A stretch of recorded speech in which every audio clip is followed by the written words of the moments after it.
大家好啊！我係天主教香港教區終身執事梁百偉 Patrick。感恩亦都感謝香港天主教勞工事務委員會，讓我喺呢度同大家分享我對貧窮嘅少少睇法。最近我被教宗良14世喺今年2025年第9屆世界窮人日文告裡面嘅一句話深受感動。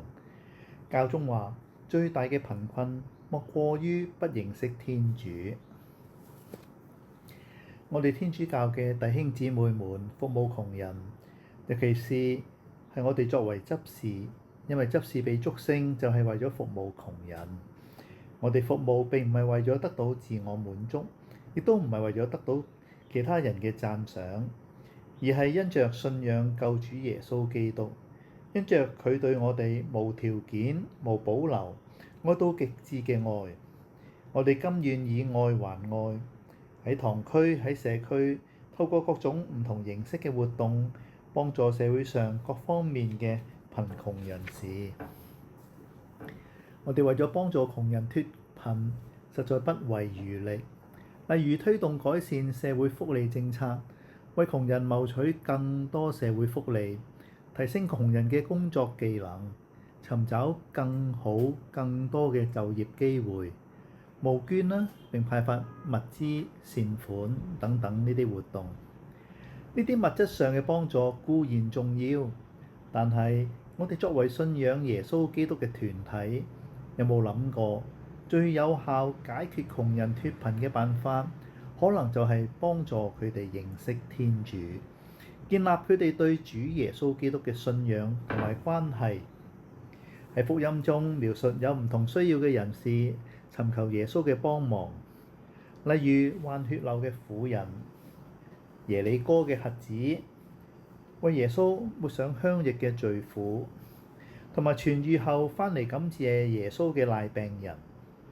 耶穌都不約而同咁同佢哋話：你嘅信德救了你。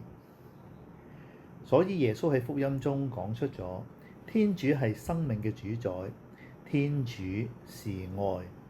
人只要願意信仰耶穌基督，願意聽從佢嘅教導，人就能夠走出貧困，從一無所有而變成為一無所缺，得到咗身心靈嘅需要同滿足，從今生走到永生。我記得大約喺20年前，人到中年，事業去到樽頸，心靈感到極度貧困，於是經常思考人生嘅意義同人生嘅終向問題。我太太好希望我能夠平安信靠天主。經過佢多年嚟努力地為我祈禱，我就極之反對同埋極度批評基督宗教嘅無神論者，而變成為熱愛天主嘅基督徒，甚至成為今日嘅執事。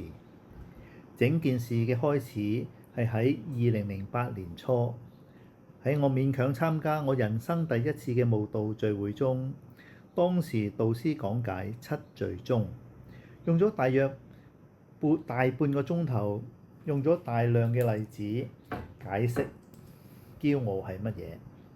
我發覺每一個例子都講中我內心嘅陰暗處。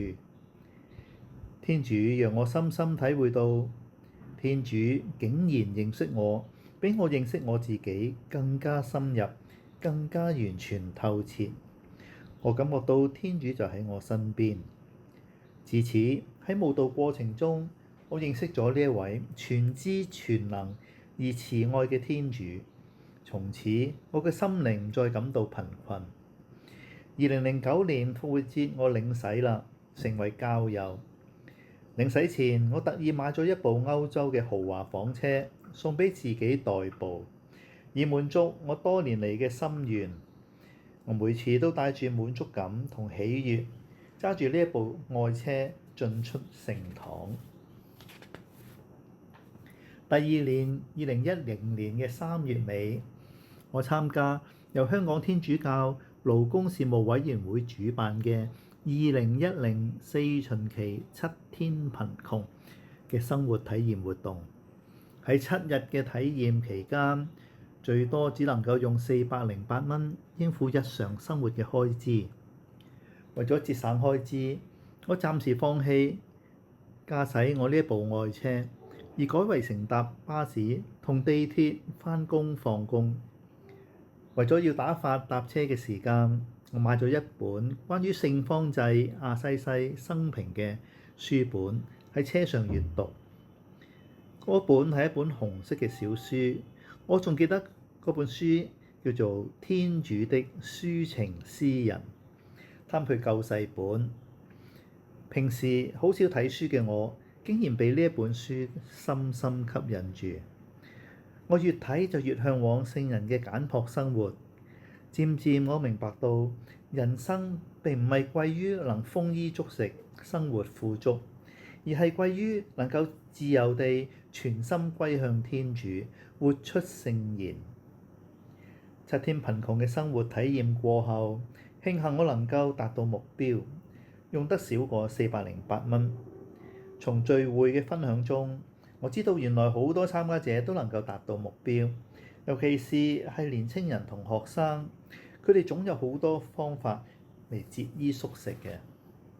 我感受到7天貧窮生活體驗活動嘅目的，並唔係單單要我哋去體驗同埋克服貧窮嘅生活，達到少於408蚊嘅目標。因為參加者度過7日嘅貧窮，同嗰啲真正嘅窮人度過無止境嘅貧窮，事實上係好唔同嘅事。從反省中，我明白到活動嘅目的其實係要參加者從中體驗到天主，接觸到天主。活動之後冇幾耐，我開始對於揸呢一部歐洲豪華房車，尤其是係返聖堂，感覺到渾身好唔自然，好唔舒服。嗰份虛榮心將我重重壓住，我唞唔到氣啦。我覺得好慚愧，於是我同太太商量，我要賣咗呢一部車。太太竟然話我過咗7天貧窮生活之後，成個人傻咗，並話我買完呢部車之後，又會話要賣埋間樓。我真係唔敢回答佢，因為呢個正係我內心所想嘅。無論點樣，幾日之內我真係買咗呢一部車，由一部3000cc 嘅歐洲豪華房車變成為一部1300cc 嘅日本廉價小車。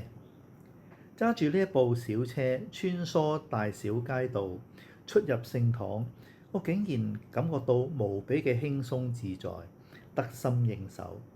呢件事真係天主巧妙嘅安排，係天主恩賜俾我嘅禮物。從嗰次嘅經歷，我更加深入認識自己，同埋認識天主。我再一次重生啦，從此我嘅生命改變咗。我感覺到天主每日都同我喺一齊，我覺得好滿足、好快樂。我感覺到除咗完全將自己一生奉獻俾天主之外，冇咩其他嘅嘢可以讓我回報天主對我豐厚嘅慈愛。係佢將我從驕傲同虛榮嘅深淵中拯救過來。2013年，我去咗長洲思維靜院辨別。第2年，我正式向教區入旨申請。到2023年，我終於成為教區嘅終身執事，以愛還愛，獻身俾天主。所以喺幫助窮人解決物質上嘅需要時，唔好忘記讓佢哋認識天主。當佢哋同天主建立咗關係之後，喺呢一份信德之中，喺天主嘅大能嘅手中，一切奇妙嘅事情都可能發生。所以耶穌喺福音中3番4次話：你的信德救了你。喺結束分享之前，我想以一句簡單嘅說話做個總結。幫助窮人脫貧係好事，可以幫助你成聖；而幫助窮人認識天主，更加係好上加好，可以幫助彼此成聖。感謝天主，多謝大家。